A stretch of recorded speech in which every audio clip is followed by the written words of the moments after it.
Il y a 30 ans, avec ma femme, nous avons acheté un magasin de spiritueux. Nous l'avons ouvert à Noël et nous nous sommes investis corps et âme dans cette affaire. Et voilà qu'un soir, on frappe à ma porte.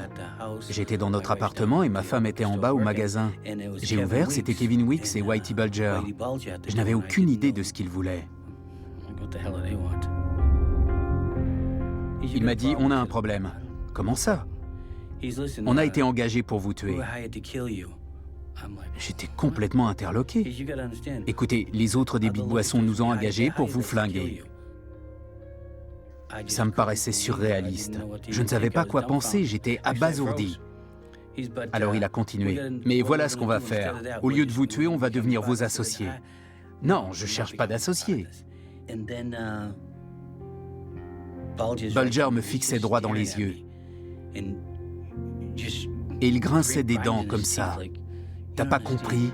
On te prend ta foutue boutique. Je vais te tuer, j'ai un couteau et je vais te poignarder à mort. C'est pas possible. Ils ont sorti leurs armes et là, j'ai compris. Ils ont vu la photo de ma fille et il a dit « Ce serait dommage que cette gosse grandisse sans son père. » J'ai craqué. Il n'y avait rien à faire. À partir de ce jour, je n'ai plus été le même. J'étais incapable de protéger mes enfants. Je n'étais pas un homme. Je ne m'en suis toujours pas remis. Je ne m'en remettrai peut-être jamais, mais une chose est sûre, j'ai hâte de me retrouver à la barre pour témoigner contre lui. Il y a 30 ans, il m'a terrifié. Aujourd'hui, je n'ai plus peur de lui. After 16 years, the FBI finally has its man. Boston mob boss James Whitey Bulger was captured in Southern California, along with his longtime girlfriend, Catherine Elizabeth Gregg. The 83-year-old is accused of drug trafficking, extortion, and murder, all while working as an FBI informant. He was on the lam for 16 years. Ça fait 16 ans que je suis avec Catherine et en 16 ans, je n'ai pas commis un seul délit. Ma vie a changé depuis que je la connais. On peut dire que je suis devenu quelqu'un de plus humain et j'aime cette femme plus que tout au monde. Quand j'ai été arrêté, j'ai dit à la police « Si vous laissez Catherine tranquille, je plaiderai coupable. Je dirai que j'ai commis tous les crimes que vous voudrez, même si je suis innocent. Vous pouvez m'exécuter, me condamner à la perpétuité, tout ce que vous voulez, tant qu'elle est libre. » Je le pensais et je le pense toujours. Et si on me demandait de plaider coupable pour sa liberté, je le ferais sans hésiter.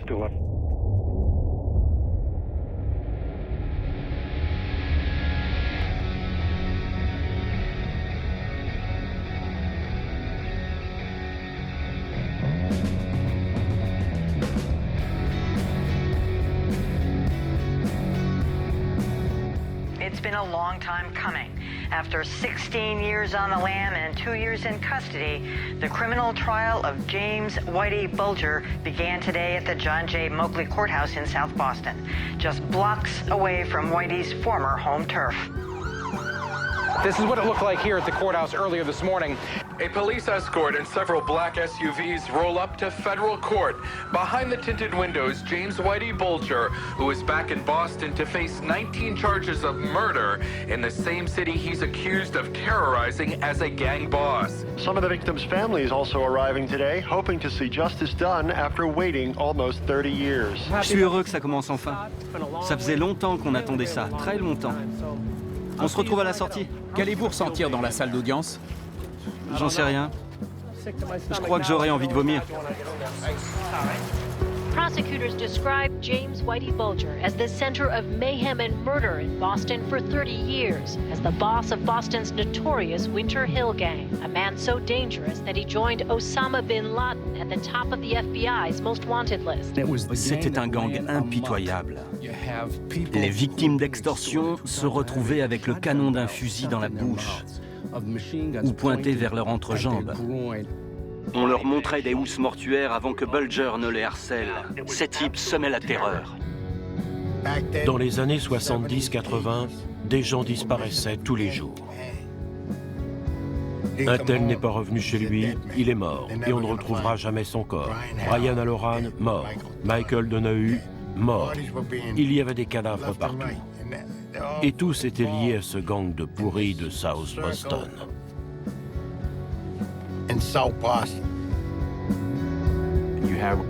Whitey Bulger exerçait une fascination sur ses contemporains. C'était une sorte de Robin des Bois, le Houdini du crime, l'insaisissable caïd de la pègre, dont le petit frère était président du Sénat du Massachusetts, l'homme politique le plus puissant de l'État. Toute cette magie qui l'entourait semblait le placer hors d'atteinte, hors de portée des forces de l'ordre.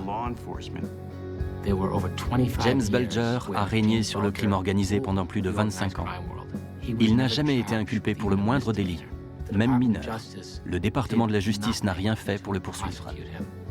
Pendant des années, Bulger a toujours réussi à s'en sortir. C'était le type qui vous échappait en vous riant au nez « j'ai encore gagné ». Aujourd'hui est un grand jour. Il y a énormément de gens qui n'y croyaient plus, qui n'espéraient plus qu'il se retrouverait un jour devant la justice. James Whitey Bulger fled Boston in late 1994 as federal agents were about to arrest him in connection with 19 killings, racketeering, and other crimes that spanned the early 1970s to mid-1980s. He fled after being tipped off by an FBI agent. He was about to be indicted. Bulger's role as an FBI informant is central to this trial. Now he'll face justice in the same city. Many say he ran with an iron fist.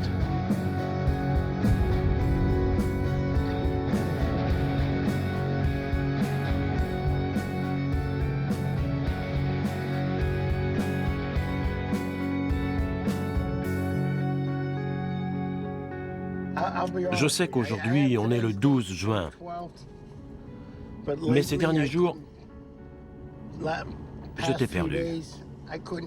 Je vous assure que je ne plaisante pas. Dimanche, lundi ou mardi, je ne savais plus quel jour on était. Tous ces événements m'ont mis sans dessus dessous. J'ai complètement perdu la boule. Ça me semble tellement impossible. Et pourtant, c'est bien réel. Whitey a tué ma sœur. C'était quelqu'un de bien, tout le monde le disait. Quand elle entrait dans la pièce, tout s'illuminait. Tout le monde l'aimait. Il n'avait pas le droit de la tuer.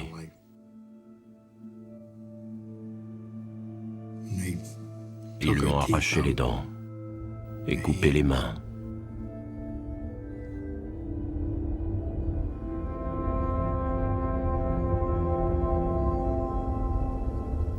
T'as été chez le coiffeur? Amène-toi, je vais te présenter. Je ne savais pas qu'il fallait se faire beau, mince. Aujourd'hui, je suis euphorique. Il y a 30 ans, ils m'ont martyrisé. Et aujourd'hui, ces 30 ans de souffrance vont prendre fin. Enfin, il est derrière les barreaux. Mon père disait que le bien finit toujours par triompher du mal, même si ça prend du temps. Et ce jour est venu. On n'oublie rien. J'y pense chaque nuit. La seule chose qui me réconforte, c'est de discuter avec Steven. On se retrouve presque tous les matins pour prendre le café ensemble. Ce qu'on a en commun avec Steve, c'est se détraquer. Mais justice sera faite, il le faut. Il va enfin payer. Je suis fou d'angoisse. Je sens l'adrénaline monter. Mais je n'arrive toujours pas à y croire. Tout ça va enfin s'arrêter. C'est enfin notre jour, notre heure. Que ressentez-vous au moment d'entrer dans le palais de justice? De l'angoisse. Le jour est enfin venu. À quoi penserez-vous quand vous le regarderez? Il y a 30 ans, j'avais peur. Mais aujourd'hui, je vais le regarder droit dans les yeux. Day one of one of the most anticipated trials in decades. Cameras should have been allowed in the courtroom. Obviously, in federal court, they are not allowed. For the people of Boston, this case is about justice, it is about redemption, it is about retribution. Opening statements in the trial of James Whitey Bulger. Assistant U.S. Attorney Brian Kelly telling jurors. C'était un tueur qui aimait se charger des basses œuvres. Un forcené qui a régné sur Boston pendant près de 30 ans. Bulger était impliqué dans le réseau de drogue de South Boston. C'était aussi un informateur. Il rencontrait régulièrement John Connolly, un agent du FBI, pour lui donner des informations afin de se protéger ou de se débarrasser de la concurrence. He then showed the jury pictures of each of the 19 people investigators say Bulger killed. They described victims, former friends, associates, girlfriends, all killed and buried in secret graves. Some relatives in court listening choked up when they heard that. The government ending its opening statements by slowly, dramatically reading off the names of the 19 alleged murder victims. Bobby Barrett, Roger Wheeler, Brian Halloran, Michael Donahue, John Callahan, Deborah Davis et Deborah Hussey. Il ne s'agit pas d'une affaire de meurtre classique. L'accusé est mis en examen pour racket et ce chef d'inculpation se subdivise en plusieurs infractions. Bulger est inculpé pour 33 infractions, dont 19 meurtres, de multiples extorsions, des trafics de drogue et des paris illégaux. Nous devons prouver au moins 2 de ces infractions au-delà de tout doute raisonnable et démontrer que Bulger était membre de ce réseau criminel qui a œuvré à Boston pendant 30 ans.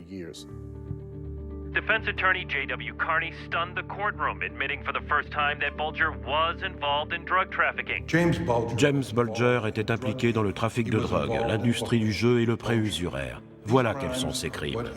But he poked holes in government witnesses. Carney tried to paint a picture of Bulger associates turned government witnesses, John Martirano, Kevin Weeks, and Stephen Flemmi, as the real murderers who just pinned their crimes on his client. Les témoignages de ces 3 hommes ont été achetés. Ce sont 3 truands, 3 tueurs, et en échange de leurs témoignages, on leur a promis de leur éviter la peine capitale ou de réduire leur peine de prison, entre autres. Étant donné le passé et la personnalité de ces 3 personnages, êtes-vous prêt à les croire au-delà de tout doute raisonnable? Nous allons démontrer qu'il n'a jamais été l'informateur de John Connolly et du FBI. Vous allez découvrir l'ampleur de la corruption qui gangrénait à cette époque la police fédérale. C'est cela qui explique que Bulger n'ait jamais été inculpé.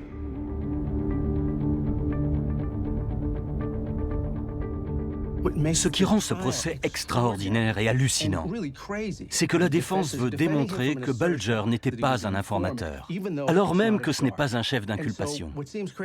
Le gouvernement est obligé de suivre et il cherche à prouver que Bulger était un informateur, alors que ça n'a aucun rapport avec sa culpabilité ou son innocence.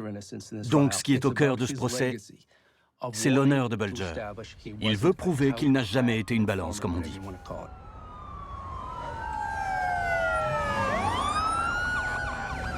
Quand James Whitey Bulger a été capturé, j'étais aussi stupéfait que tout un chacun. Le gouvernement est-il heureux du retour de Bulger? Certaines personnes doivent l'être. Mais d'autres ont sûrement du mal à trouver le sommeil et craignent les révélations qu'il va faire. Pour moi, si Bulger bénéficie d'une protection resserrée entre la prison et le tribunal, c'est qu'on craint qu'un tireur embusqué ne le supprime sur le chemin avant qu'il ne témoigne. C'est dire combien les révélations qu'il pourrait faire sont explosives.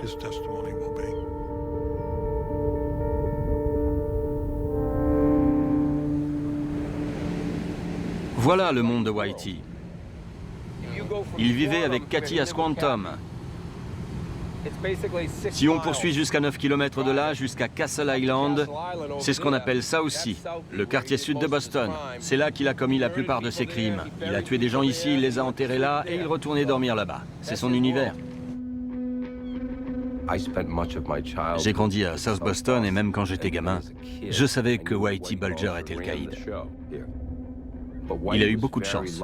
Dans les années 60, il y a eu une guerre entre gangs irlandais. Plus de 60 personnes ont été tuées.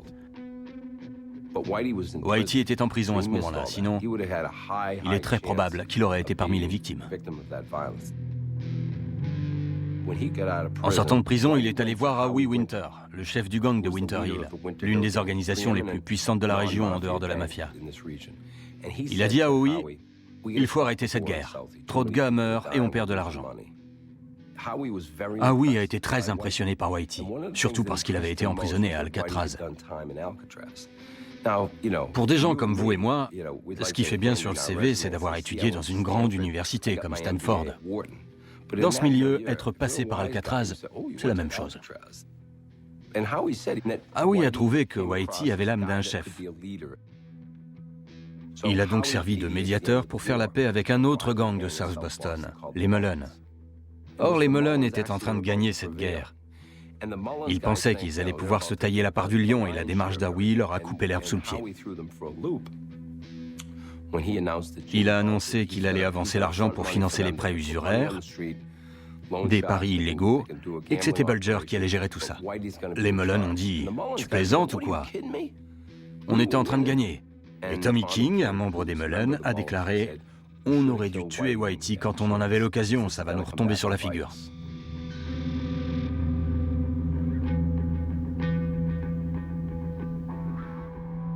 Ça aussi était un endroit super pour les gamins.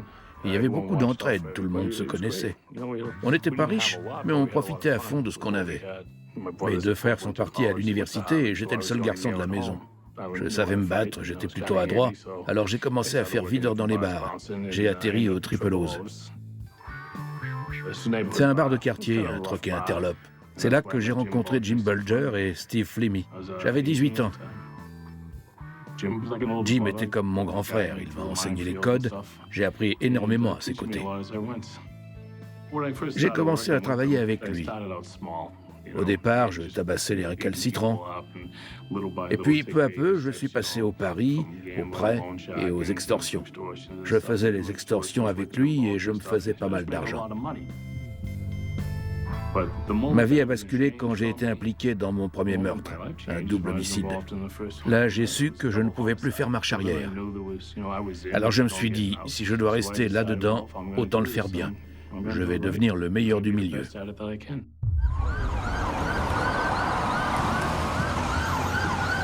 It was tense in court Tuesday between James Whitey Bulger and the man who was once like a son to him, his former right-hand man turned cooperating government witness, Kevin Weeks. Weeks was one of the government's star eyewitnesses. As Bulger's mob enforcer, Kevin Weeks says he buried the bodies, moved the guns, and collected the cash which bookmakers and businessmen paid to stay in business. Weeks calmly and coldly testified he watched James Bulger brutally murder Deborah Hussey, John McIntyre, and Arthur Bucky Barrett. Jim Bulger est sorti avec une mitraillette et l'a attaché avec des chaînes. En descendant l'escalier, il lui a tiré dans la nuque. Il l'étranglait et le gars étouffait et vomissait. Bulger lui a demandé s'il voulait une balle dans la tête, le gamin a dit oui, et pop, il lui a tiré dans la tête. Bulger l'a étranglé jusqu'à ce que ses lèvres bleuissent et ses yeux se révulsent. Mais Steve Flemmi a dit qu'elle respirait encore, alors il a resserré la corde, elle est morte et on l'a enterrée dans la cave. As the defense began cross-examining the former Bulger protégé, Weeks looked annoyed. Donc, quand vous avez dit n'avoir jamais menti aux enquêteurs, c'était un mensonge. J'ai menti toute ma vie, je suis un criminel.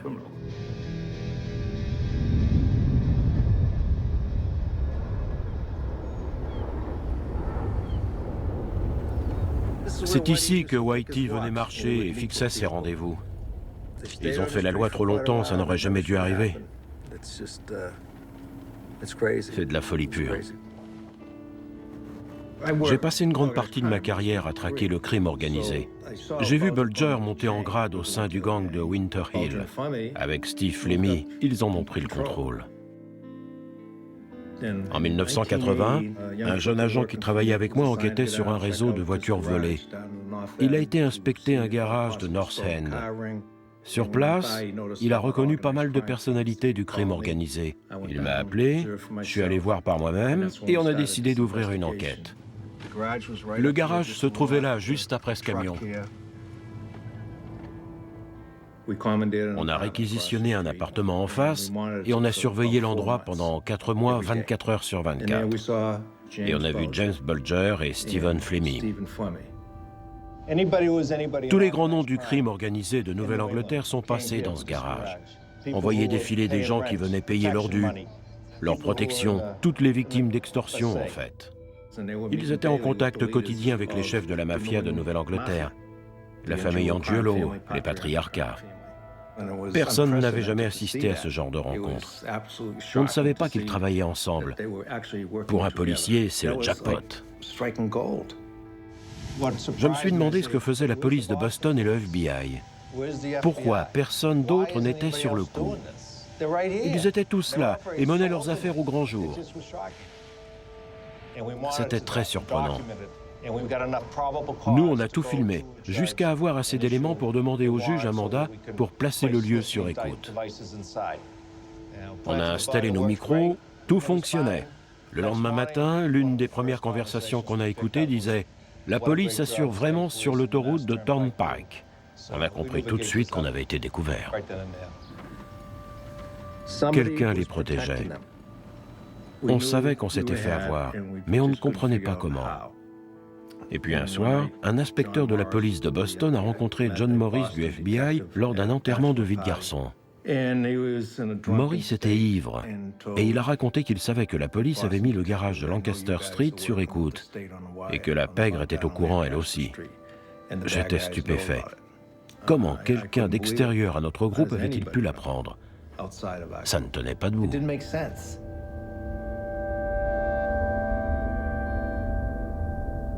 James Whitey Bulger's relationship with the FBI will be the focus of testimony this morning.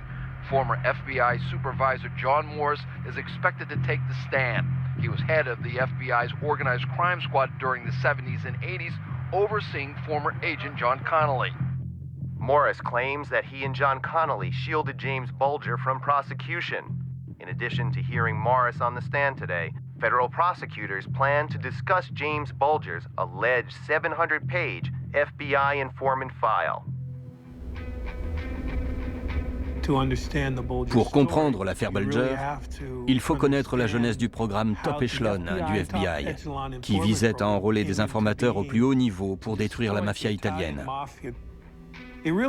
Tout a commencé en 1963, avant la mise en place de ce programme, lorsque Joe Valachi a témoigné devant une commission sénatoriale.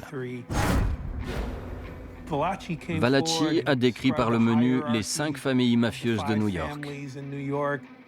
What is the name of this organization? Cosa Nostra in Italian. Cosa Nostra in Italian. Pour la première fois, un membre de la mafia s'exprimait devant une caméra de télévision. C'était un événement, et tout d'un coup, Hoover s'est retrouvé dans une position délicate. Depuis des décennies, il niait l'existence de la mafia. À partir de là, il a été obligé de rattraper le temps perdu et il avait besoin d'informateurs aussi spectaculaires et explosifs que l'était Joe Valachi. We should all be concerned with but one goal, the eradication of crime. The Federal Bureau of Investigation is as close to you as your nearest telephone. It seeks to be your protector in all matters within its jurisdiction. It belongs to you. Le programme Top Echelon a signé la montée en puissance de gens comme John Connolly. Comment fait-on pour mettre la main sur des types comme Valachi? Il faut des agents capables de se fondre dans le décor, de plonger dans le milieu et passer des accords avec ces gens. Et de fait, cet agent est devenu extrêmement influent au sein de la hiérarchie du FBI. The general topic of our discussion today is informant handling. And with me today is John Connolly, a 15-year veteran of the FBI. How do you go about developing individuals for recruitment or targeting as an informant for the Bureau? In the case of organized crime type people, you probably wouldn't want to target a boss, for instance. You'd want someone perhaps close to the level of criminal activity, but not necessarily involved. John Connolly a grandi à South Sea, dans la même cité que les Bulger. Il était en admiration devant Whitey, le jeune truand aux cheveux blonds platine et à l'allure de jeune premier. Grâce à ses origines et au fait qu'il connaissait les Bulger, il a réussi à nouer une alliance sacrilège, comme on l'a appelé plus tard, avec Whitey Bulger. Remember, these are our most important assets that we have. Informants. I mean, they're the name of the game. You're going to get friendly with them and you're going to like them, but you never can forget who you work for.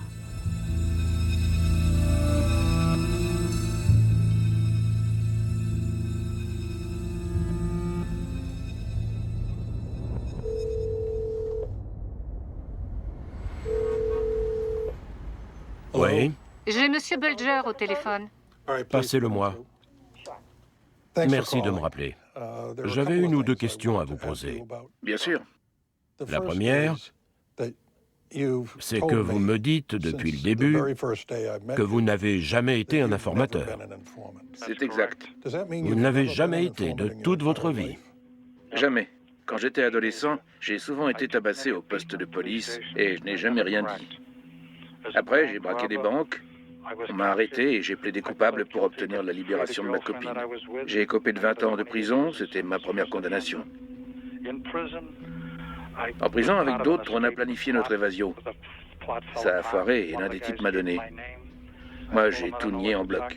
J'ai passé plusieurs mois au trou, à poil. On m'a fait la totale, j'ai bien morflé. Et au bout de 4 mois, pour me punir, on m'a envoyé à Alcatraz. Mais je n'ai jamais balancé personne. Surtout pas au FBI de Boston. J'ai rencontré John Connolly, un type bourru, un catholique irlandais comme moi. Par amitié, il m'a dit « Si j'entends parler de quelque chose, je te rencarderai ». J'ai répondu « Très bien, John, à plus. Si tu peux me renseigner, je veux bien. » C'est comme ça que ça a commencé. Ce n'est pas un procès criminel classique. James Bulger sait pertinemment que si nous suivons sa stratégie, il sera déclaré coupable et il mourra derrière les barreaux. Mais pour lui, ça ne compte pas. Il est en fin de vie. Il ne sait pas s'il verra la fin du procès et encore moins la fin de l'année. Mais c'est sa dernière chance de démontrer qu'il n'a jamais été un informateur et que le gouvernement fédéral est plus corrompu que quiconque aurait pu l'imaginer. Aujourd'hui encore, au moment de ce procès, il est corrompu. Et James Bulger veut que le monde le sache. Nous devons lever le doute sur un certain nombre d'éléments. Par exemple, le fait que Bulger était un informateur. Ici, tout le monde en est convaincu. Tout le monde en parle. On a même écrit des livres sur le sujet. Mais tant que vous n'avez pas étudié le dossier par vous-même, vous ne pouvez pas vous faire une opinion objective.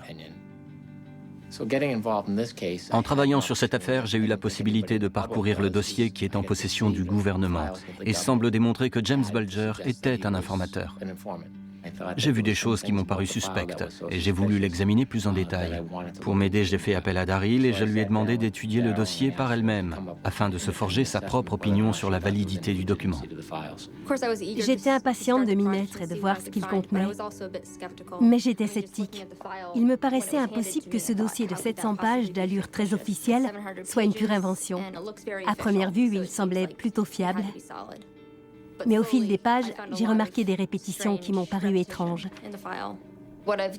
J'ai donc créé des onglets pour chaque source d'informations différente et je me suis aperçu que John Connolly avait récupéré des données ça et là pour les insérer dans le dossier de M. Bulger.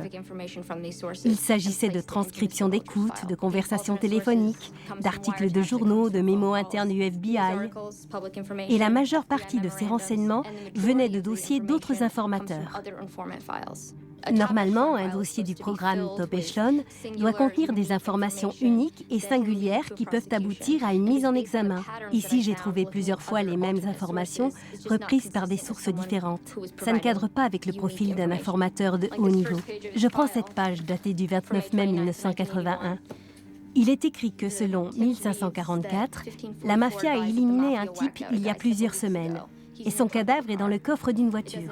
Ça ne dit pas qui était la victime, qui l'a tué et où se trouve la voiture. Il n'y a aucune information concrète et on ne retrouve nulle part de suite à cette affaire. Si on prend maintenant la dernière page, le 8 juin de la même année, on retrouve exactement le même tuyau. 1544 déclare que les caïds ont éliminé un type il y a plusieurs semaines et ont laissé son corps dans le coffre d'une voiture. Il n'y a aucun détail et ça apparaît 2 fois. Il est assez fréquent de retrouver dans le dossier d'un informateur des rapports identiques à celui d'un autre. Quand un crime est commis, les forces de l'ordre font le tour des informateurs. On obtient ainsi un faisceau de rapports issus de plusieurs sources au sujet du même crime. C'est exactement ce que Connolly faisait avec Bulger. Dans ce procès, le gouvernement fédéral met tout en œuvre pour convaincre le public que James Bulger était un informateur. Sa réputation et son influence étaient telles que son nom avait de la valeur. Et effectivement, il a servi de passe-droit à la justice américaine. Ils avaient besoin de mandats de perquisition pour détruire la mafia. Il leur fallait quelque chose qui justifie ces intrusions en violation des libertés individuelles. Personne n'irait vérifier que les informations étaient authentiques, qu'elles n'avaient pas été fabriquées par un agent de terrain et qu'elles étaient suffisantes pour qu'un juge déclare qu'il y avait une présomption légitime. Et nous avons toute une série d'exemples dans cette affaire où le nom de Bulger a été utilisé pour couvrir des agissements peu recommandables. Affirmer qu'il n'était pas un informateur est grotesque. La vérité, c'est qu'il s'est servi du FBI et que le FBI s'est servi de lui. Qu'est-ce qu'on peut en conclure? Clairement, peu lui importe d'être qualifié de meurtrier. Il se fiche d'être qualifié de criminel ou de trafiquant de drogue. Mais il ne veut surtout pas qu'on dise qu'il était informateur, parce que là d'où il vient, à Southie, c'est la pire des hontes. On peut être un escroc, un meurtrier, mais surtout pas un informateur. C'est ainsi qu'il a été élevé, que son cerveau malade fonctionne, et c'est son credo. Vous vous rappelez quand nous sommes venus avec Hank pour vous montrer le dossier d'informateur que John Connolly avait conservé? Vous vous souvenez de votre réaction? J'étais sous le choc et furieux. Je n'arrivais pas à le croire. De toute ma vie, je n'ai jamais vécu ça, c'est la pire des trahisons. J'étais stupéfait qu'on puisse imaginer une chose pareille. Je n'étais pas au courant de l'existence de ce dossier. Avez-vous reconnu certaines des informations qu'il contenait? Des choses dont vous auriez parlé avec Connolly? Non, c'est moi qui posais les questions et demandais des réponses. C'est moi qui menais la danse, personne ne me disait quoi faire. Qu'est-ce qu'il vous donnait comme genre d'informations? On avait surtout besoin d'être au courant des écoutes. Et puis, il y avait aussi les photos de surveillance, les mandats de perquisition à venir, les inculpations, pour que les gars aient le temps de se faire la malle. Mais si vous ne leur donniez pas d'informations en échange, pourquoi vous renseignaient-ils? Pour l'argent. L'argent, c'est le dénominateur commun, c'est le moyen de faire des affaires. C'est une constante et ça le restera. Vous m'avez dit un jour que Noël était le jour des enfants et des flics. Exact. Vous arrosiez beaucoup de gens à cette époque de l'année? À Noël, je prenais soin de tous ceux que je connaissais. Je mettais l'argent dans des enveloppes pour les différents services de police. J'avais des contacts au sein de la police d'État, à la police de Boston, à l'ATF et au FBI. Il y avait d'autres personnes à part John Connolly. Je ne dirai pas qui, je ne donne jamais de nom, mais tout le monde avait son enveloppe. C'était de l'argent liquide, c'est ça? Oui, toujours. Je ne donnais jamais d'argent comme ça. Je le mettais dans une enveloppe. C'était plus facile de l'accepter. Parfois, quand il y avait beaucoup, je le mettais dans un carton. Quelle a été la somme maximum que vous avez versée à un agent du FBI? En une seule fois, je ne sais pas. Peut-être 25 ou 50 000 dollars. Tout le monde peut être acheté. On croit que le FBI est au-dessus de tout soupçon, mais ces agents sont des gens comme tout le monde. Ils enfilent leurs pantalons tous les matins, comme vous et moi. Ce sont des gens normaux, sauf qu'ils ont un insigne d'agents spéciaux. Mais ils n'ont rien de spécial. Ce sont des êtres humains. Vous pouvez les corrompre. Certains aiment l'argent, d'autres le vin, les bijoux, les voyages, peu importe. Il y a toujours moyen d'acheter quelqu'un. During a rapid-fire and sometimes intense cross-examination, disgraced former FBI supervisor John Morris admitted taking thousands in cash from Bulger. Monsieur Morris, vous étiez un informateur rémunéré par Monsieur Bulger, n'est-ce pas? Non, il me donnait de l'argent, mais je n'étais pas un informateur rémunéré. Il vous donnait de l'argent?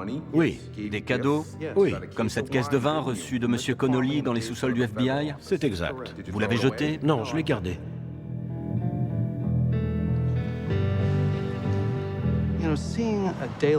C'est une audience déprimante. C'est terrible de voir des agents du FBI corrompus jusqu'à l'os comme John Morris. Un homme qui est un gradé, un superviseur, et qui se révèle être un lâche dépourvu de force morale. On se rend compte que Connolly a profité de lui, de ses faiblesses, pour l'intégrer dans le groupe. On découvre ainsi l'étendue de cette corruption. Le fond de cette affaire, c'est que le gouvernement a laissé des tueurs se balader en liberté dans la ville. Bulger habitait à South Boston. De là-bas, on voit toute la ville. Il devait se dire « Cette ville est à moi ». Et c'était vrai, elle lui appartenait. On l'a laissé transformer le FBI en bureau des investigations de Bulger. Il a étendu ses tentacules partout au sein du FBI, et il en a fait sa chose. Et c'est parce que tous les agents étaient obsédés par la mafia qu'ils ont permis à ce parrain irlandais de régner sur la ville. Or, il était beaucoup plus dangereux que les Italiens.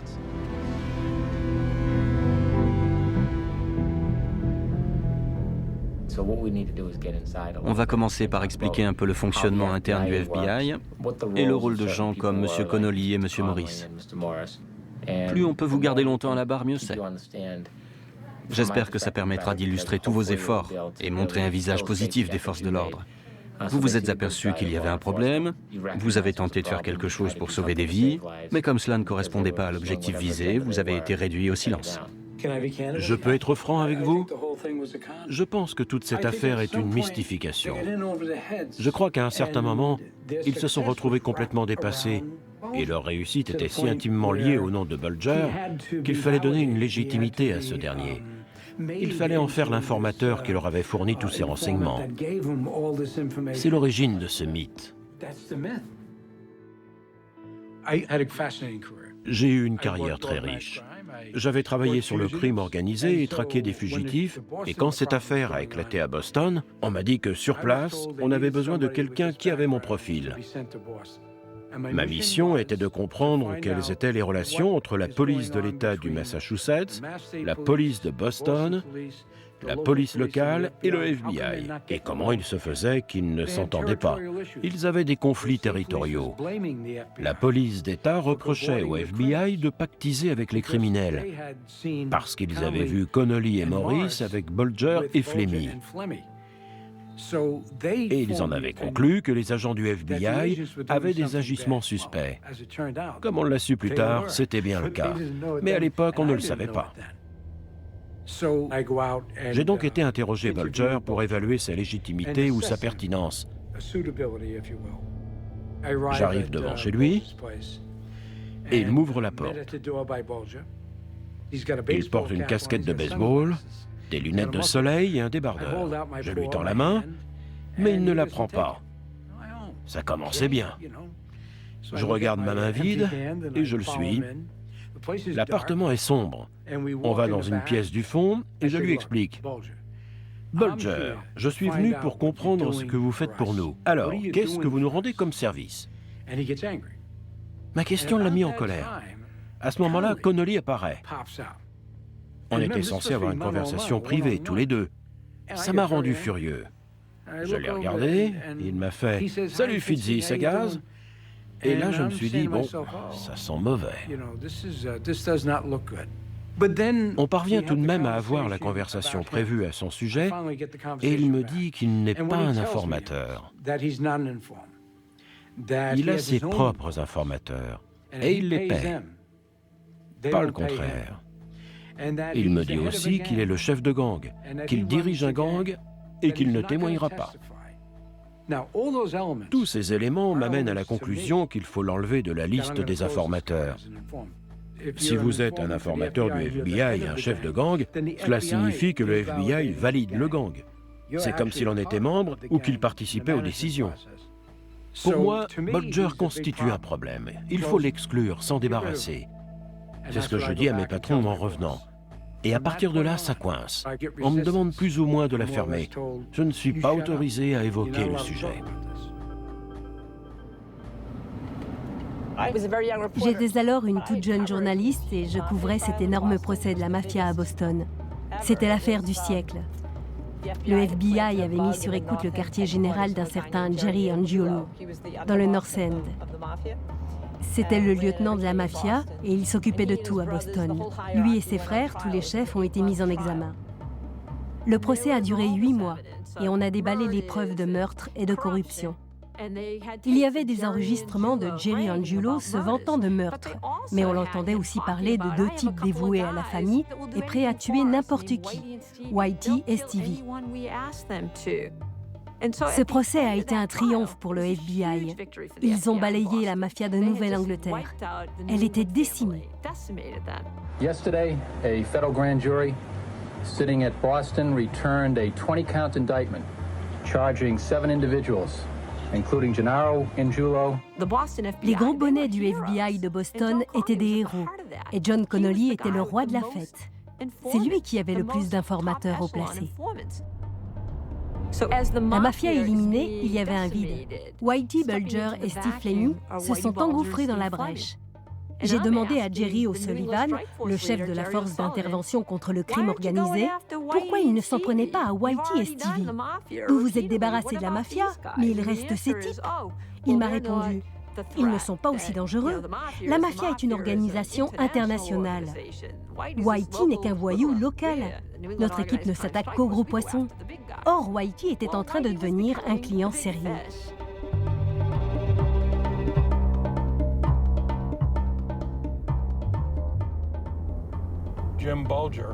James Bulger veut expliquer aux jurés comment il a pu rester au sommet de la pyramide du crime organisé de Boston pendant 25 ans sans jamais être inculpé pour la moindre infraction.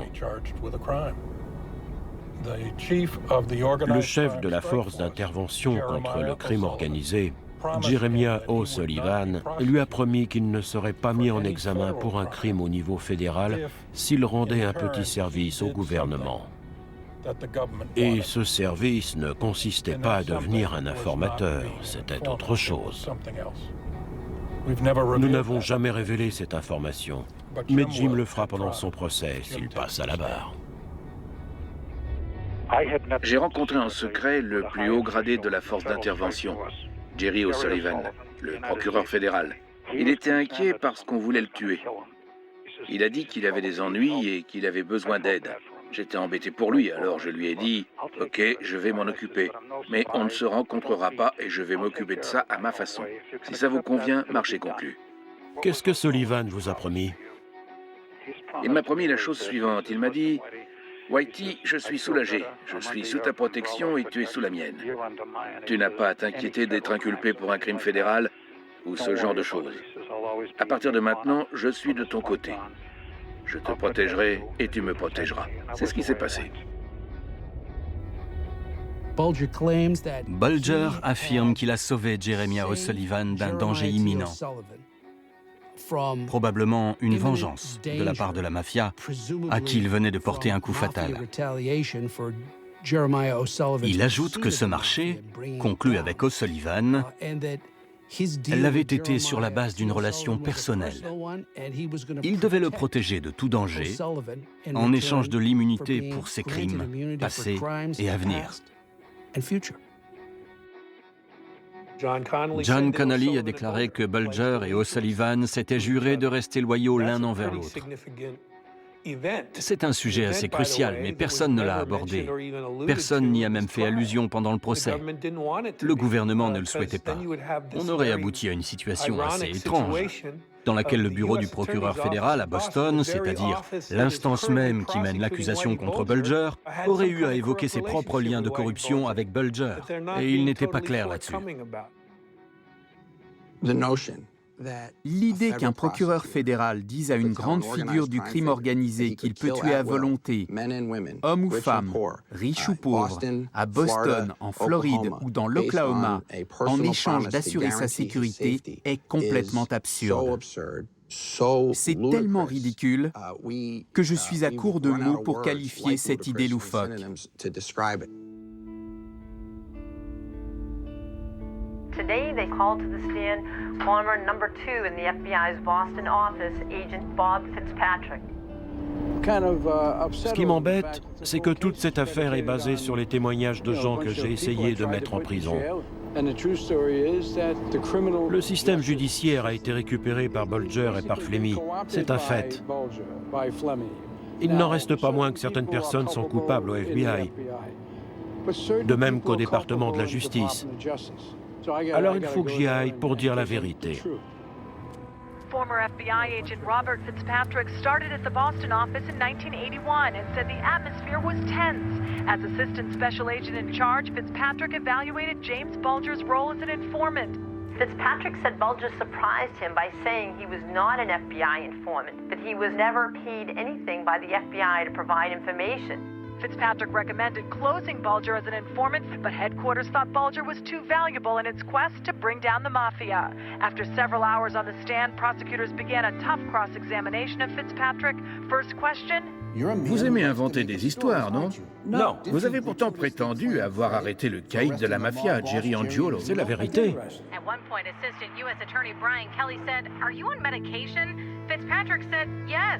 Kelly said sarcastically, "Does it affect your memory?" "Not that I recall," replied Fitzpatrick, as several people in court laughed. Comment avez-vous été traité à la barre? Mal. Comment cela? Le type avait l'air en colère, je ne sais pas pourquoi. Il aurait dû être plus professionnel. Bob Fitzpatrick a été un des premiers à dire qu'il y avait quelque chose de pourri au FBI. Et quand il a tenté d'attirer l'attention sur le problème, il a été écarté. Aujourd'hui, il témoigne au procès et ils essaient de le détruire, de l'humilier en tant que personne. Sa présence à la barre est un reproche fait au système dans son ensemble. Il est un reproche à tous ceux qui n'ont rien dit pendant 20 ans. Quand Bulger avait tout pouvoir, à tous ceux qui ont laissé faire. Beaucoup de gens se sont fait les complices de ces agissements.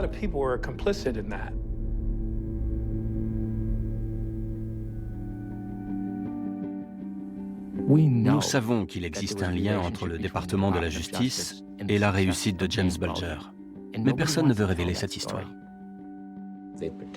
Ils l'ont protégé pendant plusieurs décennies pour de mauvaises raisons. Et ils continuent de mentir. Au procès, le procureur fédéral a produit une pièce à conviction très importante. C'est une note de Lawrence Sarrat, un agent spécial en activité dans les années 80. Dans cette note, Sarrat dit avoir eu une conversation avec James Bulger qu'il a rencontré dans un hôtel. Le gouvernement prétend que cette note démontre que Bulger était un informateur. Au cours de ce procès, nous avons donc appris qu'il y avait un coffre secret dans le bureau de l'agent spécial responsable de l'unité C3 du FBI, la section criminelle. Apparemment, les documents qu'on y déposait ne refaisaient jamais surface. Nous avons également appris l'existence d'une secrétaire qui a travaillé pendant plusieurs décennies dans les bureaux du FBI de Boston. Elle a 82 ans et travaille toujours sur place. Elle est donc bien placée pour savoir si ce coffre secret existe.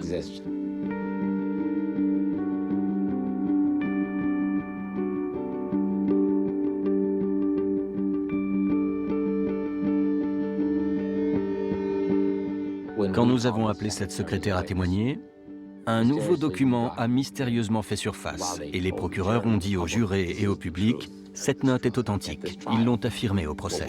Or, nous avons appris par la secrétaire qu'il existait un autre document. C'est une note identique à celle que le gouvernement a produite lors du procès, écrite de la main de la même personne. Mais celle du gouvernement n'était pas complète. Il manquait une observation à la fin. Dans cet appendice, M. Sarrat dit « Je ne suis pas convaincu que l'informateur dise toute la vérité au sujet de son implication. Il faudrait envisager de le désactiver et d'en faire une cible. » Lors du procès, le gouvernement a donc masqué cette partie qui est restée ignorée jusqu'à ce qu'on la révèle. Qu'ont-ils fait de cette information en 1980 ? Nous l'avons appris de la bouche de la secrétaire. On lui a confié cette note, elle l'a mise dans une enveloppe à l'attention de M. Sarrat et enfermée dans le coffre. Il est écrit « ultra confidentiel ». Aucune autre personne que l'agent spécial responsable de la section ne pouvait l'avoir. Et chaque fois qu'un nouvel agent spécial était nommé, quand le précédent prenait sa retraite ou était promu, elle lui parlait du document qui était dans ce coffre.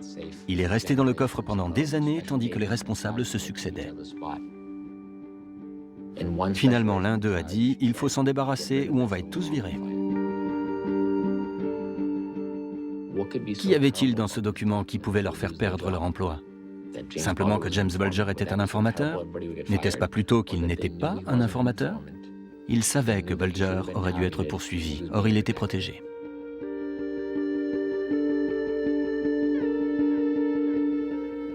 La plainte de la défense au sujet de la note de Sarrat est dans la droite ligne de sa stratégie. Ils jouent à faire semblant. Ils ont prétendu ne pas connaître ce document alors qu'il était en leur possession. Il n'y a rien de discutable là-dedans. Ils ont révélé son contenu. Et on le voit, il prouve uniquement que le chef du FBI s'inquiétait de conserver Bulger comme informateur. Si la note de Surratt prouve quelque chose, c'est que Bulger était bien un informateur. Il a discuté avec le chef du FBI de Boston pendant 4 heures et il lui a donné toutes sortes d'informations, dont la plupart étaient sans intérêt, mais en tout cas, il faisait son rapport au FBI et cela fait de lui un informateur.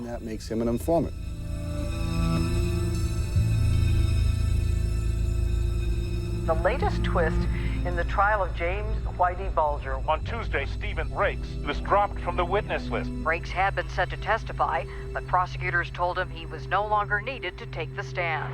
Ces 30 ans de souffrance vont prendre fin. Allô? Non, je ne l'ai pas eu. Je vais passer chez lui tout à l'heure parce que je n'ai pas réussi à le joindre. Ouais, il doit être furieux. Ils l'ont enlevé de la liste des témoins. J'ai essayé de l'appeler après le tribunal, mais je suis tombé sur la messagerie. J'ai réessayé toute la journée d'hier, même chose. Je vais aller le voir. Je voulais lui laisser le temps de digérer un peu tout ça. Ouais. Ouais. Ouais. Où ça? Je ne sais pas. Quelle était la description du corps? C'est lui. C'est lui. Salopard. Je vais chez lui tout de suite. Ouais, je vous rappelle. Il est mort. Il est mort? Quoi? Comment ça? Qu'est-ce qui s'est passé? Ils l'ont trouvé sur le bord de la route à Lincoln. Dans le Massachusetts? Oui. Qui habite là-bas? Il faut que je passe chez lui. C'est pas vrai, c'est pas possible. Stephen Rakes is a courthouse regular, coming each day to the Whitey Bulger trial, waiting for the day when he would testify, but Rakes would never get that chance. Tu vois la corruption? Attends, on ne va pas se précipiter. Prions pour qu'il soit sain et sauf. Il est mort. Sa voiture est encore là? Non. Tu vas frapper à la porte pour voir? Je savais qu'il était arrivé quelque chose parce qu'on se parle tous les jours. On prend le café ensemble. Ce qui fait peur, c'est que d'autres sont peut-être en danger. Je lui ai demandé ce qu'il allait dire à la barre. À chaque fois, il me répondait « Tu verras, crois-moi, tu verras jusqu'où les gens sont mouillés. » Key witness in the Whitey Bulger trial is dead. A source tells CNN authorities called the death suspicious. We don't know what the cause of death was. Those signs of trauma don't know if this was a suicide. It's a very suspicious death. The body is 7 miles away from where his automobile was, and he did not have any identification on him. Ils vont sans doute dire qu'il est mort d'une crise cardiaque ou d'une rupture d'anévrisme. Et on ne saura jamais si c'est vrai. Est-ce que vous croyez ce qu'on vous dit ou vous soupçonnez une autre vérité? Vous faites confiance aux gens qui sont censés vous défendre, sachant ce qu'on est en train de vivre et ce qui est arrivé à notre famille? Où est la vérité? Qui peut-on croire?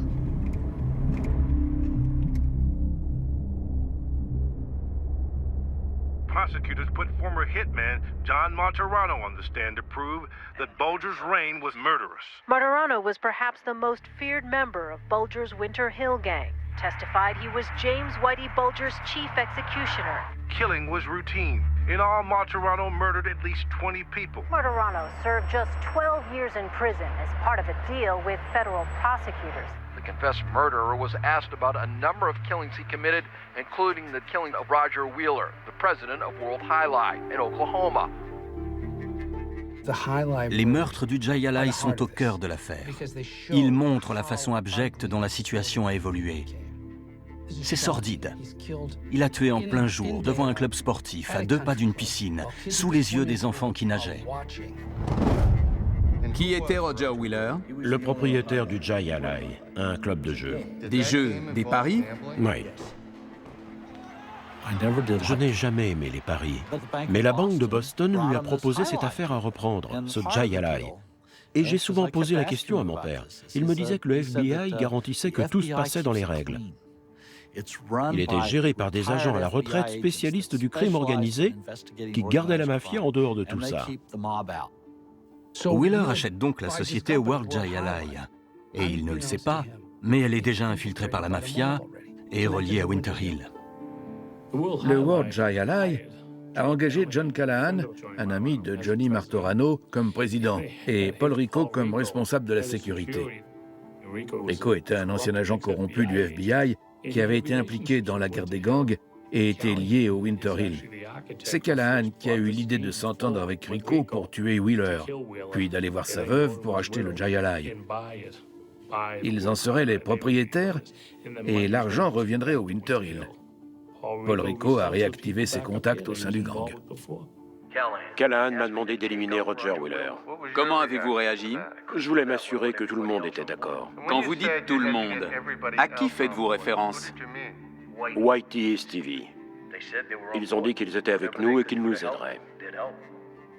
Pour finir, John Martorano a abattu Wheeler d'une balle dans la tête.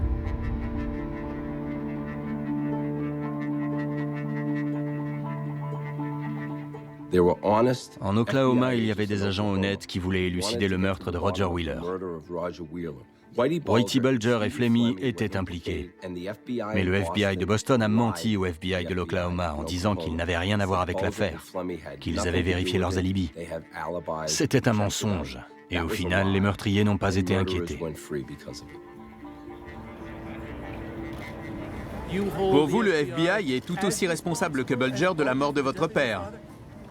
Davantage encore. Le FBI l'a protégé, l'a guidé. Sans le FBI, mon père serait encore en vie aujourd'hui. Le personnage qu'on voit ensuite apparaître dans cette histoire, c'est Brian Halloran. Il a un problème à résoudre, à savoir le meurtre d'un dealer, et il a besoin de négocier avec la justice. Alors il se présente à la police et dit qu'il peut donner Whitey Bulger et Stephen Flemmy, qu'ils sont impliqués dans le meurtre de Roger Wheeler. Dès lors, Halloran est une menace pour Whitey et Flemmy, et ils vont donc l'éliminer. Mais dans la manœuvre, il tue Michael Donahue, une connaissance de son quartier. Of the 19 alleged murder victims, their loved ones have become fixtures at this trial, and today, Patricia Donahue took the stand. Tout ce que je veux, c'est laver le nom de mon mari. Je ne veux pas qu'il soit associé à la mafia, à Whitey Bulger et Brian Halloran. Il ne trempait pas là-dedans. Il ne connaissait même pas ces personnes. Il était innocent et en règle avec la loi. Il ne faisait pas partie de la mafia. Ça n'était pas un meurtrier.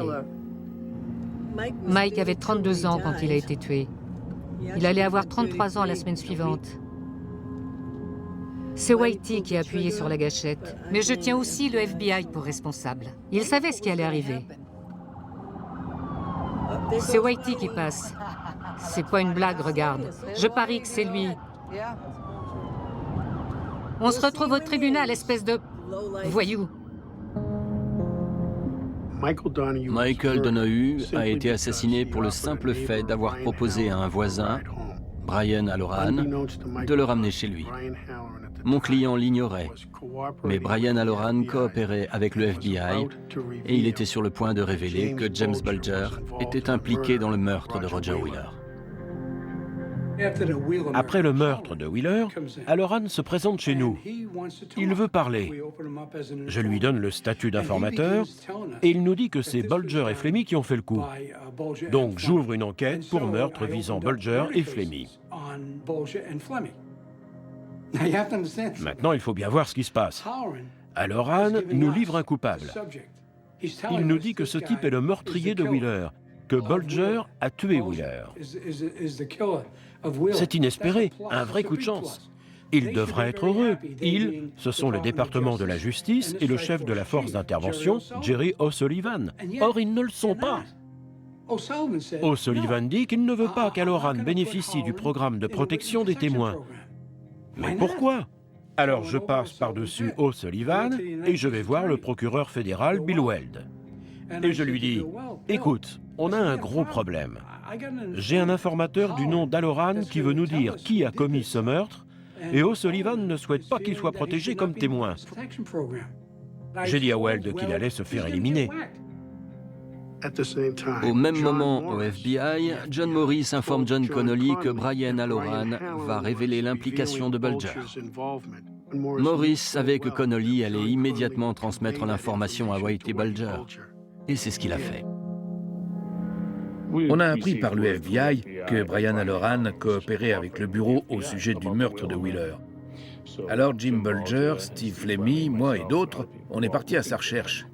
Un jour, on a eu un tuyau. Halloran était sur le front de mer.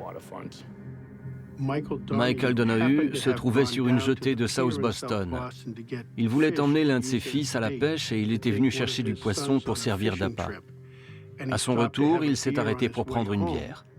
Il est tombé sur Brian Halloran, qui était son voisin, et lui a proposé de le ramener. Alors on est allé sur le front de mer.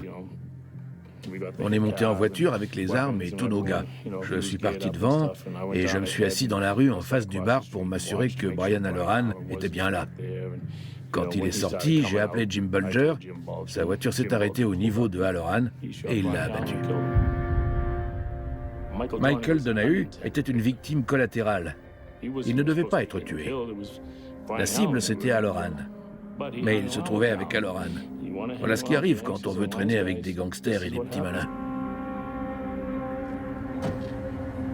Patricia Donahue has spent the last 32 years raising 3 sons without her husband Michael.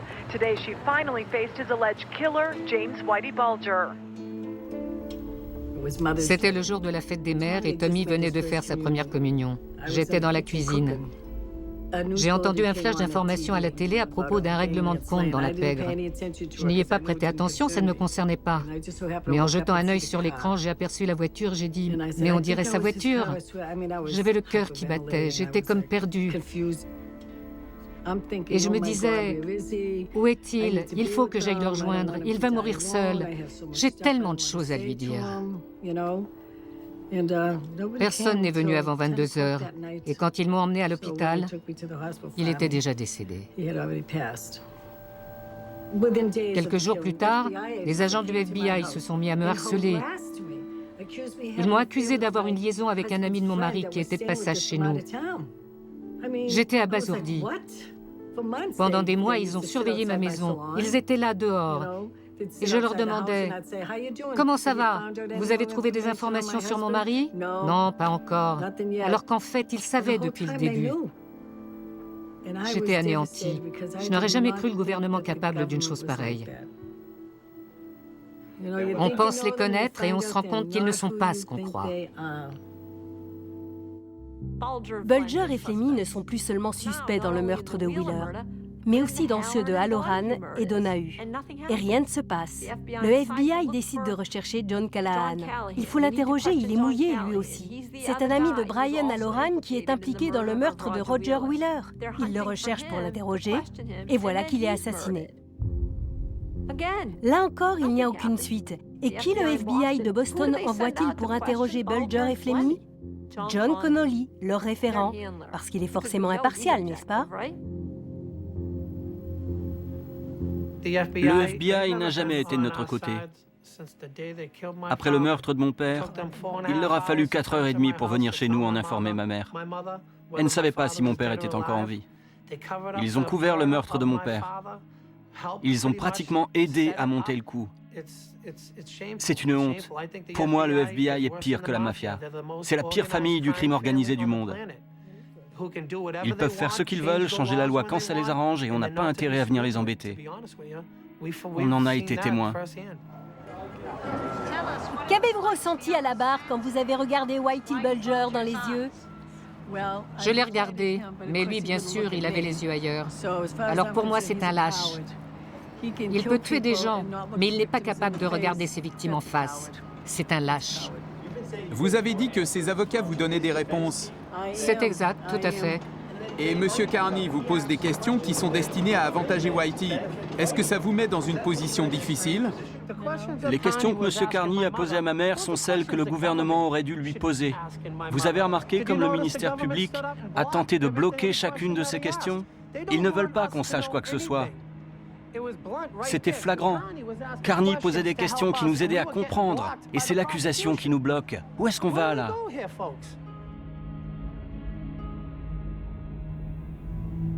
Au début des années 90, quand nous avons commencé à travailler sur cette affaire avec Fred, nous avons trouvé étrange que Bulger ait été autorisé à terroriser la ville de Boston pendant si longtemps.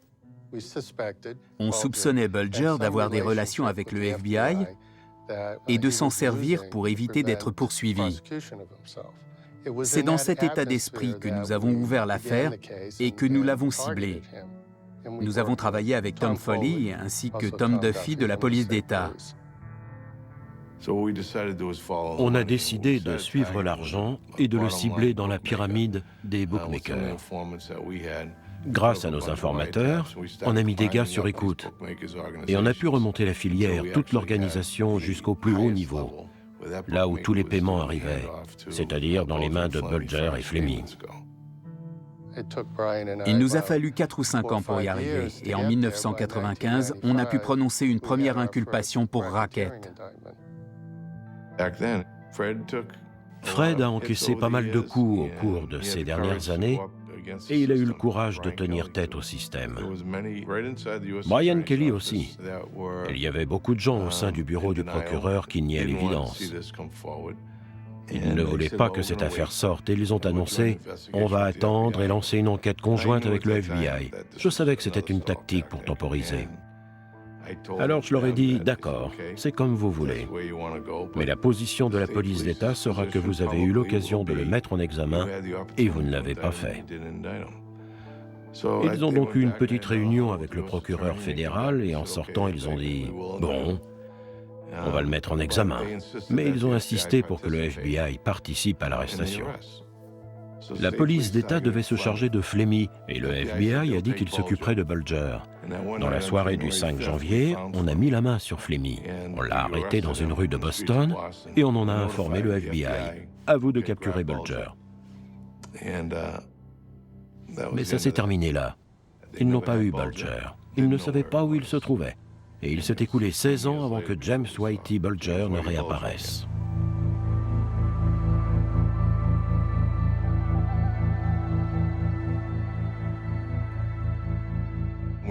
On se doutait qu'il avait été prévenu et on en a eu la preuve plus tard. L'un des agents du FBI de Boston a averti Connolly au sujet des mises en examen et il a fait passer l'information à Bulger. Après plusieurs mois de prison, Stephen Flemmi a compris que le FBI et John Connolly ne lui viendraient pas en aide. Et il a décidé de faire savoir que lui et Bulger étaient des informateurs du FBI. Vous saviez que Flemmi était un informateur avant qu'il ne le révèle lors d'une audience en 1999 ? Je ne savais pas que Stevie avait fait ça. Je ne m'y attendais pas du tout. J'étais sous le choc. Stevie était comme mon frère, on était très proches. Il m'a trompé, il a trompé la mafia, il a trompé Johnny, tout le monde. Au tribunal, il me foudroyait du regard et je me disais « Stevie, comment tu me regardes? Je n'ai jamais rien dit contre toi, c'est moi qui suis lésé dans l'histoire. » It was a tense reunion 18 years in the making. Finally, James Whitey Bulger and his partner Stephen the Rifleman Flemmi were reunited as Flemmi took the stand against Bulger. Stephen Flemmi is considered to be the most critical witness in this case. In rapid-fire succession, Flemmi described Bulger's alleged role in a string of killings during the 1970s when both men were leaders of the Winter Hill Gang. Flemmi est sous pression. On parle de femmes. Bulger est accusé d'avoir étranglé Deborah Hussey et Debra Davis. L'avocat de la défense tente de montrer qu'en réalité, c'est Flemmi qui a tué. Hank Brennan grilled the government witness on his sexual relationship with his then-girlfriend's teenage daughter, Deborah Hussey. Flemmi said Deborah Hussey turned into a drug user and an embarrassment, so they had to kill her. At Bulger's trial Friday, Flemmi said Bulger murdered Flemmi's girlfriend, Deborah Davis, after the two men decided she knew too much. Flemmi claims Bulger decided Davis had to be killed. I couldn't do it, Flemmi testified. He said Bulger said, "I'll take care of it, I'll do it." He grabbed her around the throat and strangled her. Ma sœur Debbie sortait avec Steve Flemmi depuis plus de 9 ans. Elle l'aimait. Et au bout d'un moment, elle a voulu se marier et avoir des enfants. Ma sœur voulait fonder une famille. À partir de là, ça a dégénéré. Elle a fini par lui dire qu'elle allait le quitter. Et j'imagine que Whitey a pris ça comme une menace. Elle risquait d'emporter des secrets avec elle. Face à l'interrogatoire serré de Hank Brennan, Flemmi est sur la défensive et se montre de plus en plus rétif aux questions. Flemmi a l'habitude d'être interrogé. Il a témoigné dans 3 procès. Au cours du premier, il a dit que Bulger l'avait étranglé avec une corde. Dans le deuxième, c'était à main nue. Et dans le troisième, il a déclaré que Bulger lui avait brisé la nuque en lui faisant une clé. Au bout du compte, il y a bien des incohérences.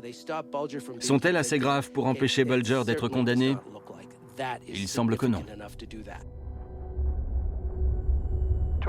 Vous êtes notamment accusé d'avoir pris part au meurtre de Deborah Hussey et de Debbie Davis. Avez-vous été impliqué d'une façon ou d'une autre dans ces affaires? Pas du tout. Les petites amies de Stevie, c'était son problème. Je n'ai rien à voir là-dedans. Vous le croyez capable d'avoir commis ces meurtres lui-même? Ah ça!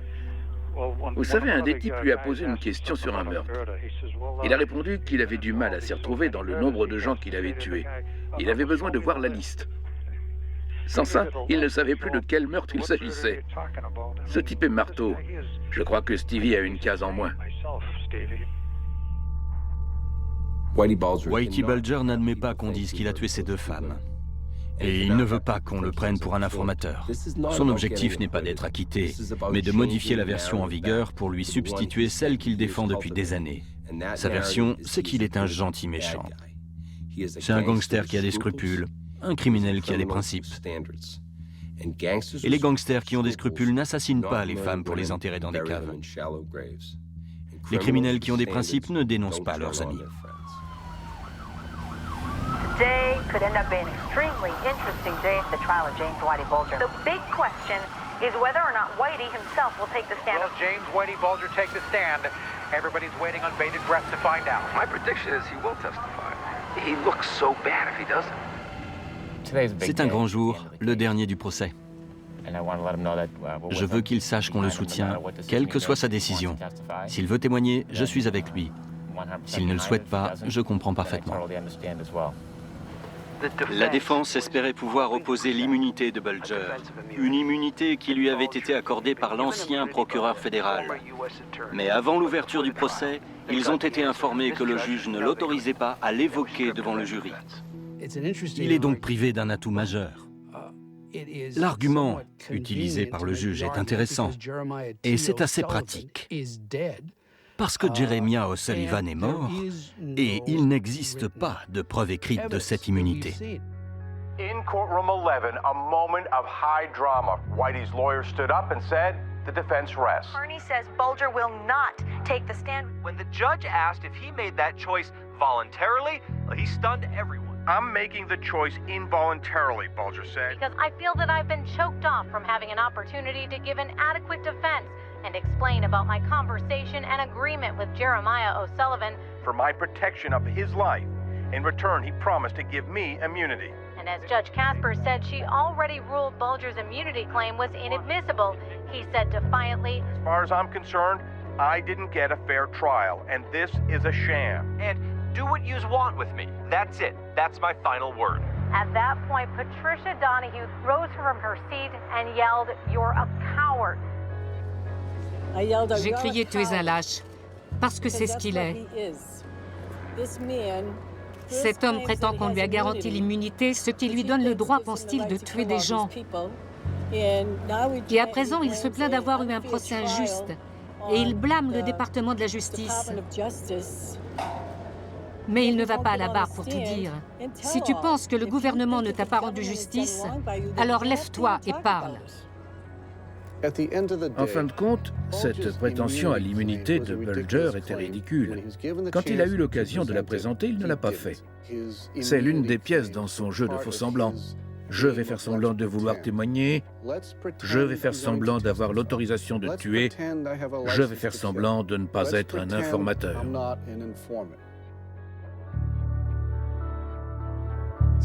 Pour beaucoup de gens, la question de savoir s'il était un informateur n'est pas pertinente. Et pourtant, c'est le nœud de cette affaire. La vérité, c'est que James Bulger n'était pas un informateur, et si le département de la justice refuse de le reconnaître, c'est que M. Bulger rémunérait une foule de gens au FBI. Et personne n'a rien fait. Les responsables n'ont pas bougé le petit doigt, rien n'a filtré à ce sujet dans les rapports annuels. Et tout cela remet en cause la véracité des déclarations sous serment dans lesquelles il est cité, et la légitimité des condamnations qu'ils ont obtenues. Cette affaire a des implications énormes. Souvenez-vous des événements des années 1980. Le haut fait de gloire du département de la justice était le démantèlement de la mafia italienne. Ils voulaient infiltrer le quartier général des Angiulo sur Prince Street, dans le North End. Pour cela, ils avaient besoin de déclarations écrites, et ils ont utilisé le nom de James Bulger, alors qu'on sait aujourd'hui qu'il ne leur avait donné aucune information. Même leurs témoins le disent. Il a simplement été ajouté au mandat de perquisition et aux déclarations écrites grâce à John Connolly. Qu'arriverait-il si le gouvernement fédéral admettait cela? Les avocats de chaque membre de la mafia attaqueraient le gouvernement en justice. Il faudrait revenir sur toutes les condamnations, les peines de prison et les sentences prononcées. Les procureurs, les avocats et les agents du FBI devraient rendre les distinctions reçues et leur réputation serait ruinée. Il n'est pas question qu'ils renoncent à tout ça. Le pire, c'est la responsabilité qu'ils ont envers les familles des victimes. Elles attendent de retrouver la tranquillité. Après tant d'années, ces gens ont besoin de tourner la page. Ils y ont droit en tant que citoyens. Or, le gouvernement leur refuse ce droit pour préserver son image. Ils continuent de dire que James Bulger était un informateur, au lieu d'avouer qu'il a validé les agissements de Bulger et d'autres figures du crime organisé. Ils ont commis des meurtres et ils ont été protégés. Ce n'était pas la première fois et ce n'a pas été la dernière. Mais cela, le gouvernement ne peut pas le reconnaître. Les familles sont condamnées à souffrir en attendant une réponse qu'elles n'auront jamais. Casseront-ils les jugements? Laisseront-ils les gangsters sortir? Vont-ils assumer la responsabilité de leurs mensonges? S'accuser eux-mêmes? Sûrement pas. Donc, Bulger était un informateur.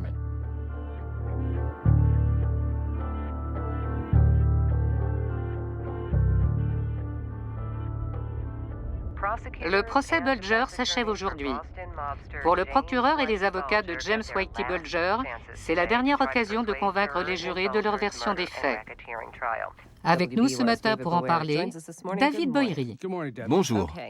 Les deux camps disposent de 3 heures chacun. Que vont-ils bien pouvoir dire pendant tout ce temps? Oui, c'est énorme. Et le gouvernement a même demandé davantage de temps. James Bulger est l'un des criminels les plus brutaux, les plus violents et les plus méthodiques qui ont jamais arpenté les rues de Boston. Peu importe de savoir si M. Bulger était un informateur du FBI, ce qui compte, c'est de déterminer si l'accusé est coupable des faits qui lui sont reprochés. Qui est jugé ici? Ce n'est pas le gouvernement ou le FBI, c'est James Bulger. Pour le citoyen, le gouvernement est une institution, une organisation sans visage. Notre gouvernement, ce n'est pas eux, c'est nous. À partir de quand les citoyens doivent-ils exiger qu'il assume ses responsabilités? C'est à vous de répondre. Je suis dans le métier depuis longtemps et je n'ai jamais vu une telle dépravation dans un prétoire. Voilà ce qui se passe.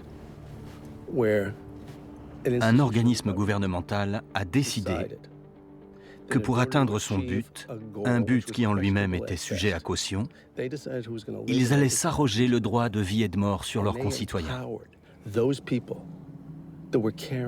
Et ils ont habilité ces gangsters à semer la terreur. Ils leur ont donné le pouvoir, les clés de la ville. Le gouvernement a commis une grave infraction à la loi, et ça, on ne peut pas l'oublier. C'est la raison pour laquelle je suis fier d'avoir couvert cette affaire. Parce que c'est quelque chose qui ne doit pas s'effacer.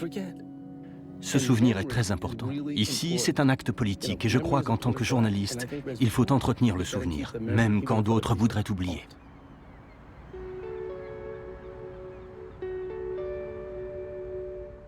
United States versus James J. Bulger is over. This trial has been going on for 2 months. The jury's been deliberating the last 5 days. The jury has made a decision in this case, and we are waiting to see exactly what it is. Whitey Bulger faces possible maximum life in prison. We say the caveat, this man is 83 years of age. Bulger is standing right now in the courtroom as he hears the words, to count 1 for racketeering conspiracy, guilty. For count 2, we're just waiting here for word out of the courtroom that it is a guilty verdict as well on count 2. Now, within the second one were all of these acts. That includes all of the acts of murder.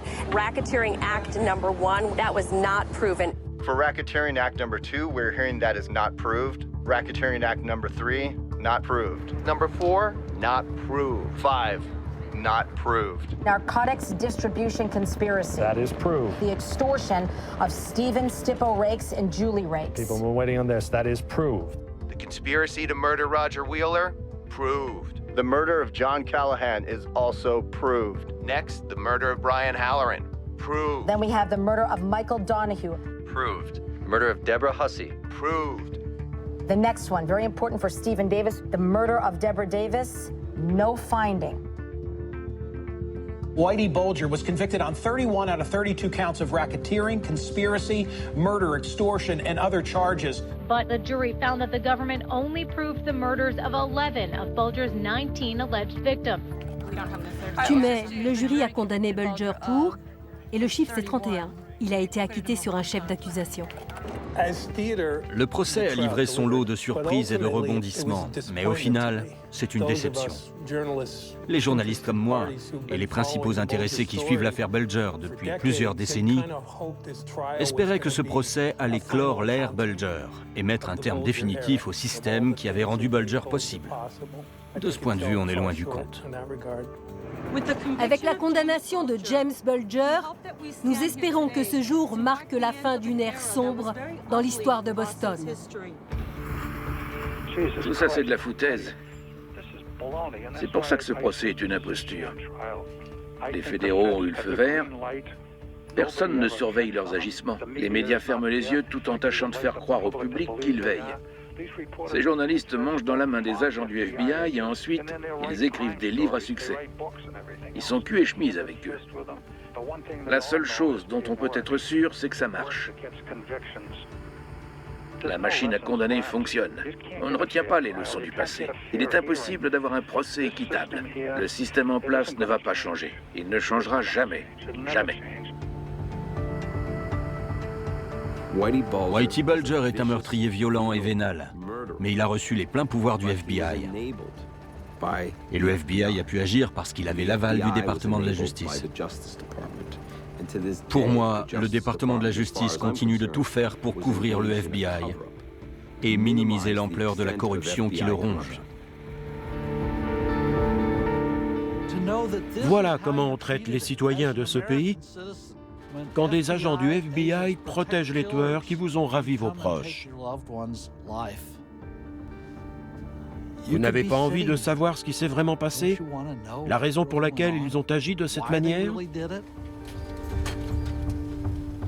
Si tout le monde disait la vérité, toutes les pièces du puzzle trouveraient leur place. Mais chacun arrange l'histoire à sa sauce dans son intérêt personnel. C'est naturel. Tout le monde tord un peu les faits. On ne connaîtra la vérité que lorsque tout le monde se mettra à la dire. C'est aussi simple que ça. Là, les gens vont se faire chacun leur avis. Certains diront que Jim Bulger était un informateur, et les autres diront que non. Certains diront qu'il a tué des femmes, et les autres que non. Et personne ne connaîtra jamais la vérité.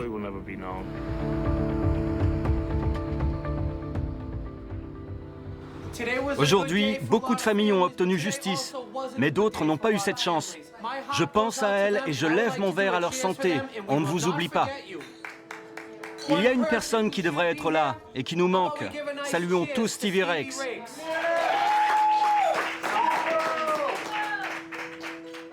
Oui, je tiens le FBI pour responsable. Ils ont protégé cet homme. Après tout ce qu'il a fait, il pourrait s'en tirer sans être inquiété. Chez nous, on dit qu'il faut un village pour élever un enfant. Pour couvrir l'œuvre destructrice de Bulger et Flemmi, il faudrait un bataillon entier. Alors où sont-ils ?